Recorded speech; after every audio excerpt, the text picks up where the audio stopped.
Previously on Malachi and Friends and Bible Stories. But I see no battle. Only one lone enemy who dishonors us. If no one else will fight the Philistine, I will.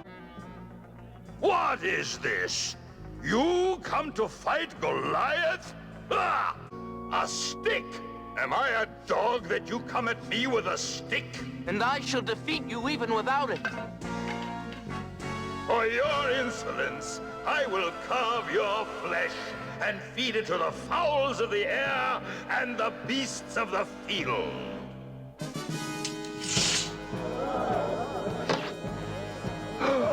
It is you, Goliath of Gath, whose flesh will be fed to the beasts this day. So all the earth will know there is a God in Israel. Not upon this day, for the battle is the Lord's. I come armed with the name of the Lord of hosts, which is the mightiest weapon of all. Enough! Let us see how mighty it is.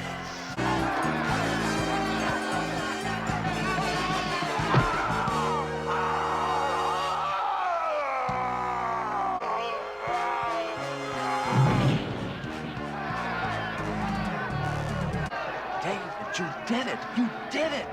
Victory is ours!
After the great battle, the Israelites fight against the Philistines. King Saul welcomed David to his house after he killed Goliath, and he was pleased.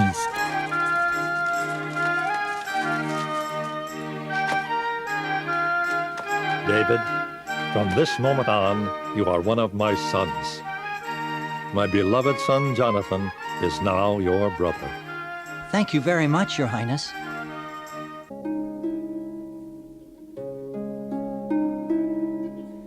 I sing my verses to the king. So you were the fairest of the sons of men. Praises poured forth on your lips. Gird your loins with your song. As a result of David's victory, he gained the praise of all of Israel. And Saul gave his daughter Michal to David for his wife. By doing this, Saul thought to gain greater prestige for himself throughout the land of Israel.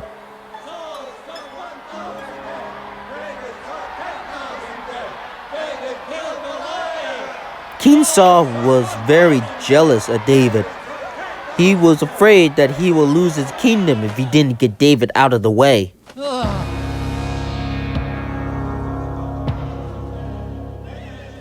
King Saul asked David to play his moving harp music for him. But I am the king.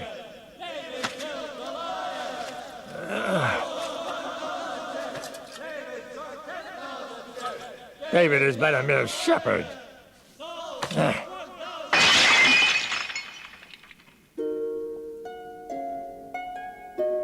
I am the king.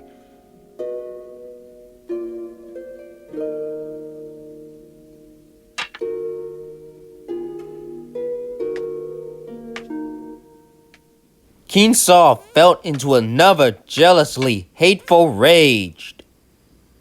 The throne is mine, and mine alone. What are you doing, Father? So he took his spear and started to kill David. David, you must run! So Michal helped David escape from him. Go after him. Kill the shepherd David, the son of Jesse.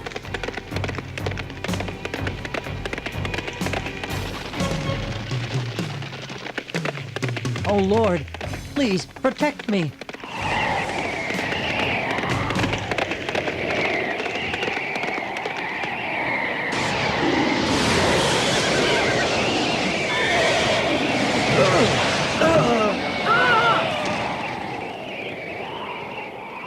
The next morning, Jonathan shot one of his arrows to send David a message and told him that he had to stay hidden or Saul and his men will find him and killed him.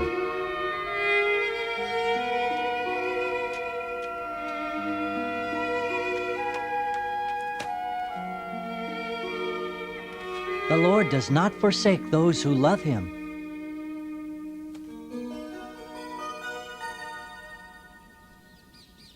Why do you speak ill of this king of yours? I warned all of you.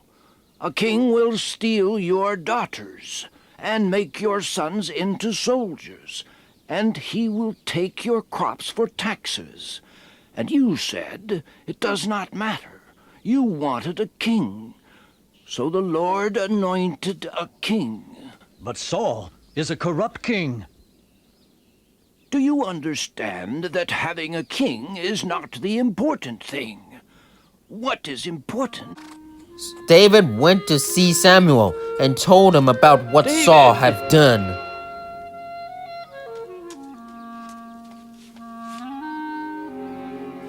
I knew you would come to this place. Prophet Samuel, I shall stay in this land to praise God and become a prophet. I came to stay here with you. You shall have another king after King Saul. That man will be a righteous king. Slay the best sheep and prepare dates and figs. Today is a day to be celebrated.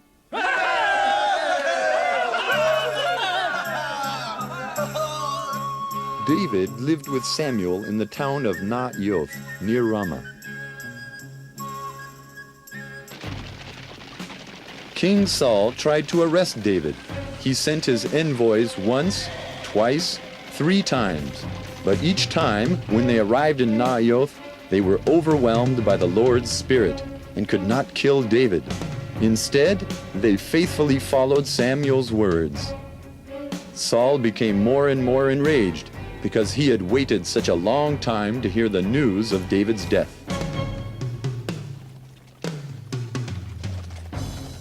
The moment you find David, kill him immediately. Do you understand?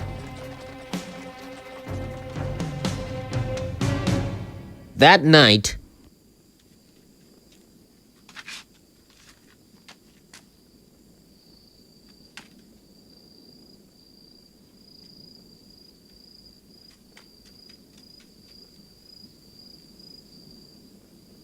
David went under to Saul's tent. While Saul was asleep, he took his spear and he was planning to kill him.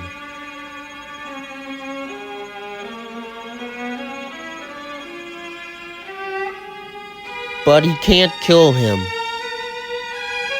But instead of killing him, he took his spear and a jar and stand it on a hillside.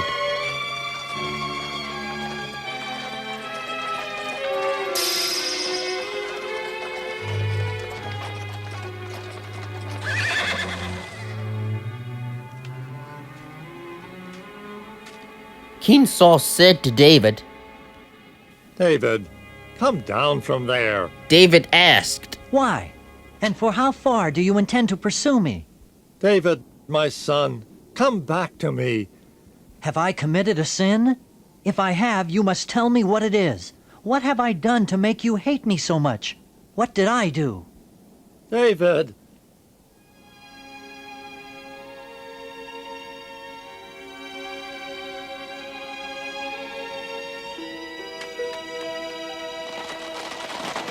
Do not chase him. Enough.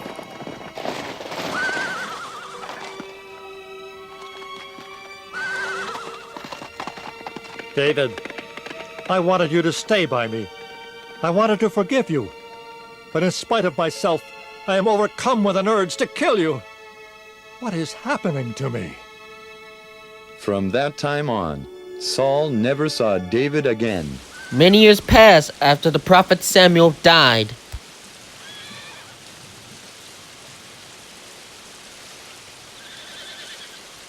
It's the Philistine army. Thousands, no, tens of thousands of them. More than the sands of the desert. Why?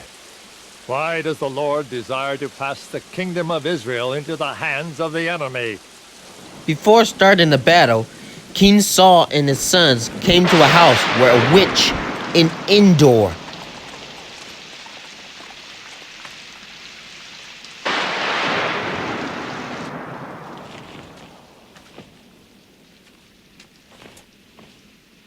As Saul went inside, he came to a woman, and he said to her, I wish to summon the spirit of a certain man. And whose spirit did you wish to summon? I wish to speak with Samuel, the prophet Samuel. So the woman summoned the spirit of Samuel. Your spirits are coming and becoming spirits are coming to us. I wish to hear what lies ahead of us. God has forsaken you. God will hand you, your sons, and all the people of Israel to the Philistines. God has delivered your kingdom into the hands of David. Saul knew that he had sinned against God.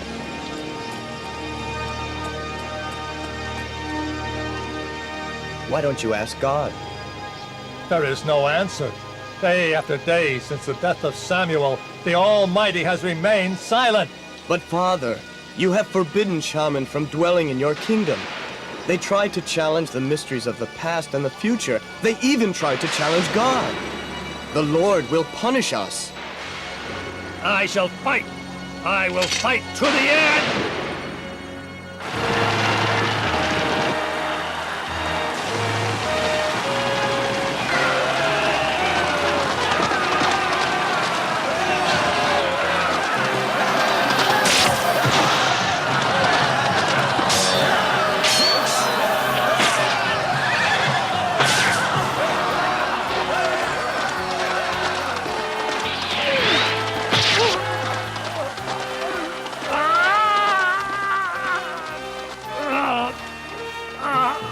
Just as Samuel said to Saul, God has forsaken you.